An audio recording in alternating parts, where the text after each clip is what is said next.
It's Lump Dog, Hartford Zeros Fantasy Football League Commissioner Message, week number 9.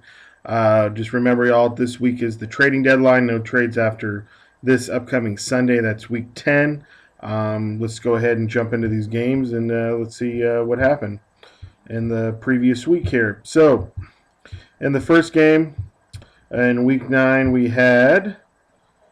Let's see here. We had Romos, Homos. I mean, lose to Cuddy Rock, bitch, 92-88. Romo's team led by Romo with 26. Jordy Nelson was 17. Jamarcus Finley with 10. And then Nick Folk with 12. Cuddy Rock had Matt Ryan with 30, Ray Rice with 14, 23 from the Texans D, and then David Akers with 16. In the next game, we had Real Deal lose to Poor Red, 139-97. Poor Red's team is really starting to come around here now. And he ended up, Real Deal had Marshawn Lynch with 20, Mendenhall with 11, and then Gronkowski with 17. Poor Red, Tim Tebow with 30, LaShawn McCoy with 17, Decker with 10, 31 from Julio Jones, and then 18 from the Jets defense. In the next game, we had Hell Yeah lose to Vic in the Box, 103-98. Hell Yeah had Drew Brees with 23, DeMarco Murray with 18, Fitzgerald with 10, 15 from Gates, 16 from the Giants D. Vic in the Box, pretty even scoring there. Vic with 10, Bush with Michael Bush with 18, Steven Jackson with 15, Steve Breston with 12, Billy Cundiff with 14, and the Redskins D with 10. In the next game, we had the Young Niners take out McRib is back, 82-75. How the Young Niners keep winning after they make one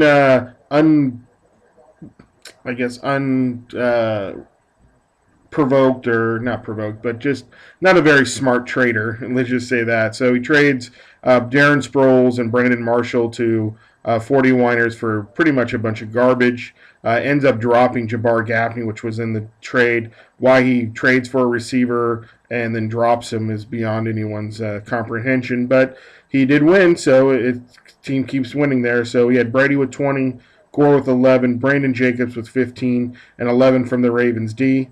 McRib got 20 from Josh Freeman, 10 from C2 Broke K, and then Michael Turner with 13, Jennings with 10, and then Crosby with 10. And the next game, we had the 40 Winers take the weekly once again. That's his 4th of the year. Take out Tiger's Blood, 154-86. 41 from Rogers, 15 from Sproles, 17 from Marshall, 15 from Welker, 13 from Witten, 14 from Rackers, and then 26 from the Packers D. Tigers Bleed had Rivers with 34, Jake Ballard with 12, and then the Eagles D with 10. And then in the last game, we had the Biz take out Red Bull Addiction, 114-109. This game came down to Monday night. He had Brent Sullick from the Eagles needing 11 points for the tie, 12 for the win, and he ended up only getting 6, and I ended up getting that 6-point win. So I was led with Vincent Jackson with 33, Arian Foster with 21, Alex Smith, I had to go with him because Stafford was on a bye, with 16, Nick Novak with 10, and the 49ers D with 17. Red Bull Addiction had Eli Manning with 33, Willis McGahee, the big 30 points really kept him in that game. Willis McGahee obviously doesn't do what he does, and that game isn't as close, but not early to say, but Jerome Simpson with 10, Dan Bailey with 12, and the Cowboys D with 17. So earlier this week, I had visited with Vic in the Box, who's now in first place all alone. It's tied record-wise, but points-wise is in all by himself. So let's see what he had to say about the league and his upcoming matchup. What's going on, man? Love Dog back again with the Hartford Zeros Fantasy Football League Commissioner Message, week number 9. And as you can see, we got Vic in the Box owner here in the building all the way live. What's going on? Oh, just process of ditching out on some work. Nice. That's what the Commissioner Message is all about. Yeah. So, want to introduce yourself at all? Let them know your team, first place, all by yourself now. Well, yeah. I think they know by now. They've been, following me for most of the season That's now. true. Everyone has been running your coattails. That's true. That's true. Yeah. So, yeah, first place alone now. Yeah, You guys should all know Vic in the box by now. exactly. Yeah, And took Vic with the second pick overall. I did. Yeah. Slow start to the season, but seems to be getting it going a little bit, except for last game against the Bears. You feeling confident about him staying upright and leading you to a championship? Vic gets hurt. He gets these little petty injuries. He usually comes back from them. I mean, I'd say the one thing that I really wish that he would stop doing is throwing the ball to the other team, because throwing up a 30-point game but then losing 12 points on interceptions isn't doing me a whole lot of good. Not doing you good. Yeah, no. So And then ball control. definitely. And then who run down the rest of your team? Who you got going at running backs? So you're starting running backs. Running backs, we're still kind of hurting right now. I got Bush going. I got Jackson going. It's Reggie Bush, right? No, Michael Michael Bush. Bush, Michael Bush, okay. yeah. With McFadden out, actually having Michael Bush, he'll be starting again for the second week in a row. That's tonight. Yeah, put up 100 yards for me last week, so we'll see how he does tonight against the Chargers. Yep. Real interested in this one too, especially because I just ditched Tolbert, so they're running against each other. So JLSC, we'll see who wins this one. Definitely. Yeah, I mean Jackson, he's came up a little bit weak last week against Arizona. Steven Jackson. Yeah, No, yeah. still 130 yards total, or Hey, rushing. I expect big things from my players, commish. I hear Big you. things. So. Me too. We all have big expectations, but some weeks they don't live up to them, and but you keep rolling with them, right? So then, who do you have starting at wide receiver? Who your starting receiver? Wide receiver, we got Steve Smith, Wallace, who's been having an excellent season for me. Kind of slowed down the last couple of weeks, though. He hasn't been on that torrid pace like he was the first 5 weeks of the season. Yeah, but the Steelers as a whole have kind of slowed down. So Mhm. I think it's kind of going hand in hand. Obviously, the Steelers they're in the playoff race here, so Yeah, I think definitely. they're gonna pick up their game. I think finish the season strong. You're not worried at all with the weather changing and going more to the Steelers ground game and still airing it out with all those receivers and Mike Wallace? Yeah, I mean, I think even in the snow, even in the wind and the rain, you're still going to see at least 2-3 shots at Mike Wallace down the field. Gotcha. And the guy's got good enough hands. He's a talented individual. Comes up with most of those. I mean, a couple weeks ago, putting up the 95-yard TD. Mm-hmm. That was certainly helpful for his stats. So, Definitely. we get a couple of those. Even snow, rain, sleet, whatever you want to throw at him. If you can pick one of those up, add some points. And then Macklin's also been doing pretty well for me too. Actually, been better than Deshaun I Jackson. was just going to say he seems to be playing Deshaun Jackson this year. So. And he goes with your quarterback, so that's the combo that you got going, which makes your team pretty tough to try to compete with. And then so you have Steve Smith, Mike Wallace, and who was it? Jeremy Macklin. And then Jeremy Yeah. Macklin as your receivers. And then Yeah. who do you got at? You have 3 tight ends on your your squad, right? I did just get rid of did just get rid of Olsen. I gave him up to Okay.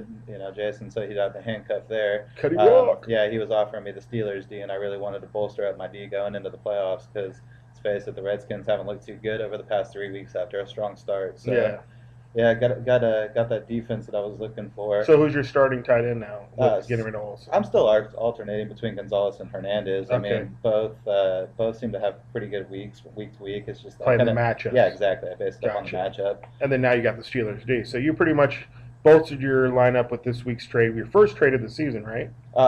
Actually, the second. I Second. didn't. Well, first useful one. I ended up swapping out Branch for Tolbert, thinking I might be able to use him against Fowler, but then didn't get an opportunity to even put him in And the then game, traded so. him back.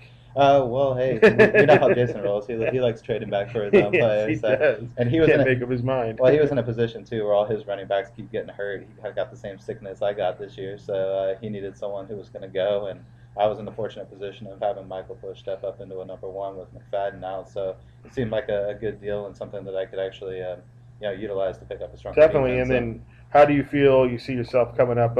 You're pretty much trying to just position yourself. You feel like you're going to make the playoffs. I mean, it would take a complete miracle for you not to make the playoffs. So you're positioning yourself.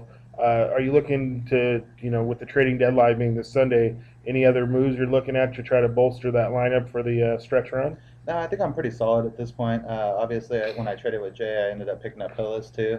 I'm hoping that between Hillis and Best, that one of the two of them will get healthy, come back, and still have a strong end of the season. Yeah. Michael Bush right now, I'm kind of got lucky that McFadden got hurt. Sorry, Romos, but One man's hurt is another man's treasure. yeah, right? having him step up and actually play an integral role these last couple weeks has been nice. but I can't count on it moving into the playoffs. So I need to make sure that I've got a guy that could step up and be a number one running back. Definitely. So I'm hoping that Best will get healthy or Hillis will get healthy, and then I'll have that number one running back again moving into the playoffs when McFadden steps back in. That was kind of that. My defense were my two main focuses, and so I think I went ahead and picked up a strong one with the Steelers. And Definitely. now at this point, either McFadden stays hurt or one of those two guys gets healthy, and I'm just keeping my fingers crossed. Cool. Right on. So, did you have anything else that you wanted to let the league know? Let them know that you're going to whoop all in their asses and take all their pride points. At this point in time, I think Fowler's picked up like 4 weeklies. 4 weeklies there. So even if I end up winning this thing, he's still got me beat as far as money goes. So let's face it. I mean, that guy's got it looks like the best team out there. So he's kind of the one to contend with moving into the playoffs. I'm just trying to get my team to a point where I can put up the type of points that can compete. Definitely, and I thought Fowler's team definitely it's a strong squad, and it just got stronger with Gilbert making that stupid trade with him. Why he would trade any of those guys and then drop Jabbar Gaffney after he trades for him is beyond me. But that's what we deal with having first-year players. And I try to tell the rest of the league that don't try to get too upset, because I know I made those similar type mistakes when I first played. I remember the first year that I played, I had Robert Smith, who used to be the great running back for the Minnesota Vikings, and Fred Beasley on the Niners. I'm not sure if I told the story, but scored 2 touchdowns that week, and I ended up dropping Robert Smith for Fred Beasley. Let's just say that was not a smart move on my part, but it's one of those. Yeah, it's just one of those live and learn things, and it's just he might have made one of the top teams even stronger, almost way stronger, matter of fact. But it's fantasy football. Anybody can win on any given week. Anybody can up to a bad game. Even the great Aaron Rodgers, he's not going to keep doing this every single game. And if he is, then I guess Fowler gets credit for drafting him number 8 and then gets the championship for it. So you got to give props. Rodgers always a good pickup. I had him last year, and obviously rode him into 3rd place. So if I had one thing to change, that's probably what I would have done. Yeah, so if you were going to change one thing, we'd probably take Aaron Rodgers at number 2 instead of Vic. Called like Mr. Rogers' Neighborhood instead of Vic in the box. There you go, Rodgers. There you go. Well, right on. I just want to thank you for taking the time out of your day to come to the commissioner message, and we'll check you guys out next week. Indeed. Peace. There was Vic in the box, and he put it down there, spit some knowledge to the rest of the league and everyone out there. So wanted to thank him once again for taking time out of his day to join the commissioner message. So I know everyone's really been pushing for once Fowler gets back, the entire 15 minutes that we can spend will be with just me and Fowler on the commissioner message. So hopefully he's back at work this week and we can get that done, because I know a lot of you have been clamoring for that. So just good luck to everybody in week 10. Remember, Thursday night games have started, so make sure those lineups are correct before Thursday night's game. So catch you all next week, and good luck to everyone. Peace.